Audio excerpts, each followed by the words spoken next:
Welcome, everyone, to another deep dive. Okay, let me ask you this.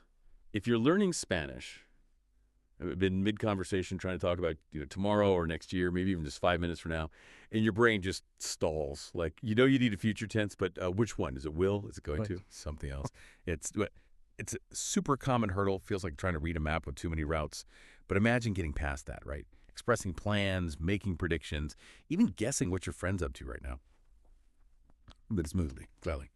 That's what we're tackling today. Yeah, our mission here is to really demystify using the future in Spanish. We want to cut through the confusion, give you clear, practical ways to use the tres formas principales, the three main ways.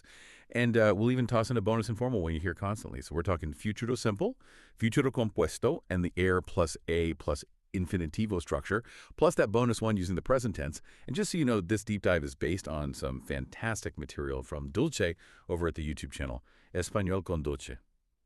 Really great stuff. And if you want to dig deeper, you can grab a free PDF with all this info links right there in the description. Definitely worth checking out. I'm really looking forward to unpacking these because honestly, getting these nuances down isn't just about grammar rules. It's about leveling up your Spanish, letting you say what you actually mean, sound more natural, and just open up more conversations. So ready to conquer the future. Let's jump in.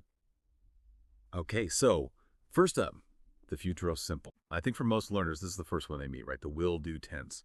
And yeah, it definitely covers those basic future actions, near or far, like mañana viajaré a Mexico. Tomorrow I will travel to Mexico. Simple enough. Exactly. Or, en unos años serás una gran profesional.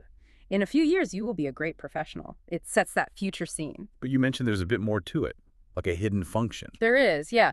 And structurally, it's quite neat, actually. You take the whole infinitive verb like hablar, comer, vivir. You don't change it. You just tack on the endings. A for I, S for you informal, a, hemos, esan. Ah, okay. So you keep the whole verb stem, the R, or air part, and just add the ending. Precisely. Hablar becomes hablaré, comer becomes comerás. It's pretty consistent once you, get the hang of it. And Dulce's PDF lays out all those endings clearly. Right, that consistency helps. Yeah. So, okay, obviously plans like el próximo mes me mudaré de ciudad, next month I will move cities, that fits. But what about less certain things? You mentioned predictions. Mm-hmm. It's perfect for predictions, things you expect but maybe can't fully control, like el clima mejorará la próxima semana. The weather will improve next week. It's a prediction. But the really interesting bit, the one that often surprises learners, is using it for guesses about the present. Wait, using a future tense to talk about right now? How does it work? Give us an example. Okay, sure. Imagine you're wondering about your friend, Juan. You could ask, ¿Dónde estará Juan? Literally, where will Juan be? But what it really means is, where could Juan be? Or, I wonder where Juan is. It expresses uncertainty or a guess about the present. Huh. So the future tense signals probability now. Exactly. And you might answer, estará en su casa, supongo, which means he's probably at home, I suppose. You're using that future form to make a conjecture about a current situation. It's a really common and efficient way to do it in Spanish, much quicker than saying, I suppose he is, probably. That's actually brilliant, a linguistic shortcut. Okay, so that's the futuro simple, future actions, predictions, and present-day guesses.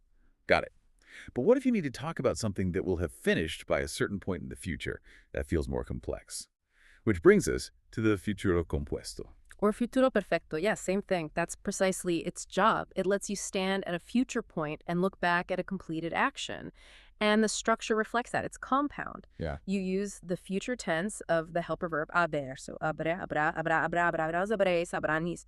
And then you add the past participle of the main verb. The forms usually ending in ado or ido, like terminado, finish, or llegado, arrive. Right, the done part of the verb. So it's like, will have done. Dulce's examples make this clear. Para el viernes ya habré terminado el informe. By Friday, I will have finished the report. The finishing happens before Friday. Exactly. Or another one. A esta hora mañana ya habré llegado a París. By this time tomorrow, I will have arrived in Paris. The arrival is completed by that future time marker. So it's key for sequencing things in the future. Showing what's done before something else happens. It's perfect for that. Establishing a timeline. Think a bigger scale, too. Para el año 2030, ya habremos logrado muchas cosas. By 2030, we will have achieved many things. It frames those achievements as complete by that date. Okay, makes sense. And following the pattern, does this one also have a hidden guessing function? like the futuro simple. It does, but this time it's about probability or supposition about the recent past, something that has likely already happened. Ah, okay. So not the present, but the past. How would that sound? Well, say you're wondering if someone's left their house already. You could say, ya habrá salido de casa. Literally, she will have already left home, but the meaning is she probably already left home. You're using that future perfect structure to speculate about a past event. Wow. So the future simple guess is about the present, and the future perfect guess is about the recent past. That's surprisingly versatile. It really shows how these tenses aren't just rigid boxes, you know? They carry these nuances of probability. Absolutely. Okay, 2 main future forms down. Now let's switch gears to something that feels, well, maybe a bit more everyday. The er plus a plus infinitivo way of talking about the future, the going to one. Oh yeah, this one is everywhere. It's incredibly common in spoken Spanish, partly because it's so straightforward to form. You just take the verb ir, to go, conjugate it in the present tense, voy, vas, va, favam, vais, van, add the lower a, and then stick the infinitive verb on the end. Simple as that.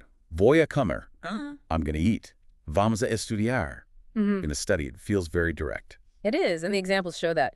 Esta noche voy a estudiar para el examen. Tonight I am going to study for the exam. Clear intention, near future. Or, vamos a viajar a la playa este fin de semana.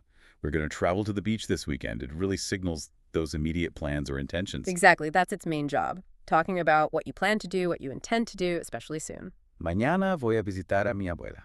Tomorrow I am going to visit my grandmother. It feels quite concrete. And it's not just for planned intentions, right? Doesn't it also cover things that are like just about to happen, that immediate imminence? Yes, that's a really key use too. It creates this sense of something being on the verge of occurring.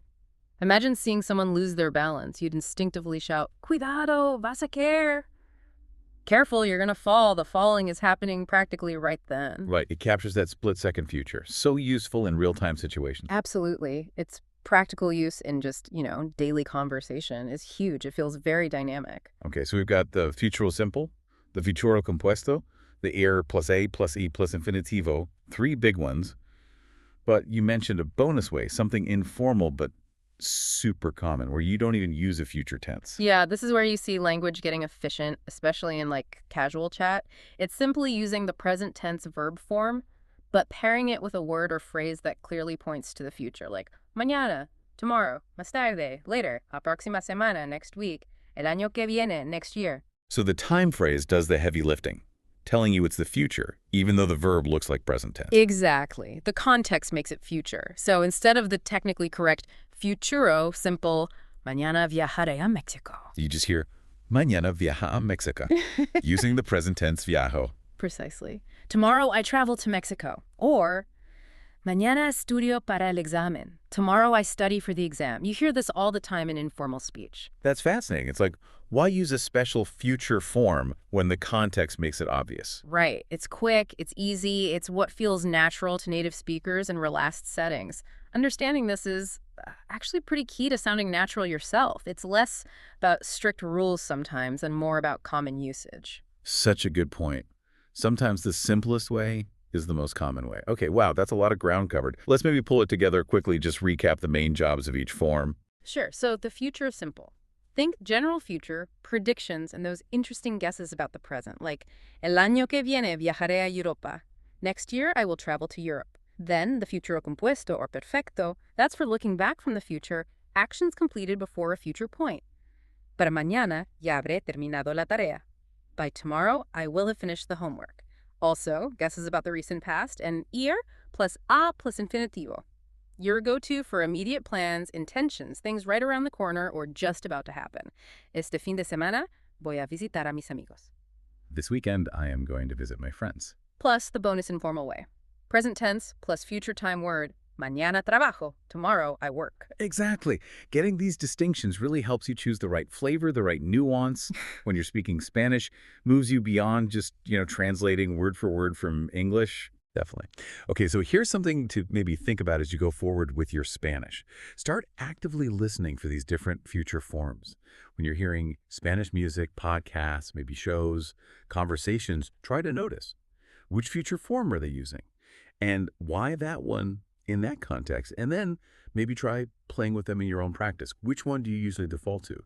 Could you swap it for another one? Sometimes it sound, I don't know, more certain or more immediate, or maybe just make a casual guess about something. What changes when you pick a different future form? It's kind of a fun thing to experiment with. Well, thank you so much for joining us for this deep dive into the Spanish future.